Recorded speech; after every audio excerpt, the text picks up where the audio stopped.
Assalamualaikum warahmatullahi wabarakatuh.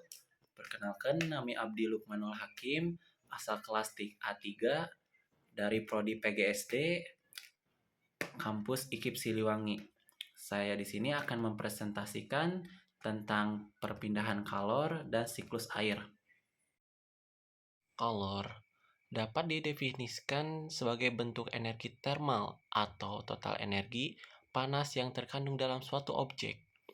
Proses perpindahan kalor juga terjadi ketika energi panas berpindah dari suatu objek yang memiliki suhu lebih tinggi ke objek yang memiliki suhu lebih rendah. Itu ada macam-macam perpindahan kalor. Yang pertama yaitu adalah konduksi atau aliran. Konduksi adalah proses transfer panas yang terjadi melalui zat padat tanpa adanya pergerakan zat itu sendiri.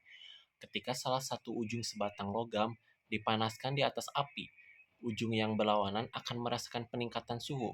Fenomena ini dimengidentifikasikan bahwa kalor berpindah dari area yang lebih panas menuju area yang memiliki suhu lebih rendah.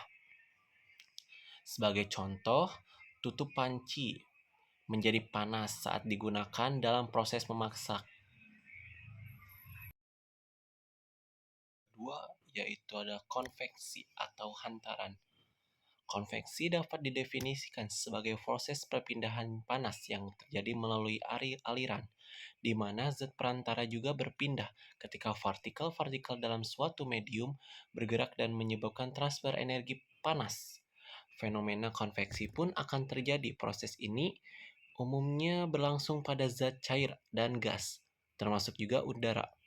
Salah satu contoh nyata dari konveksi adalah yaitu pergerakan air yang naik atau turun saat dipanaskan, di mana pemanasan menyebabkan perubahan densitas yang mendorong aliran vertikal dalam cairan tersebut.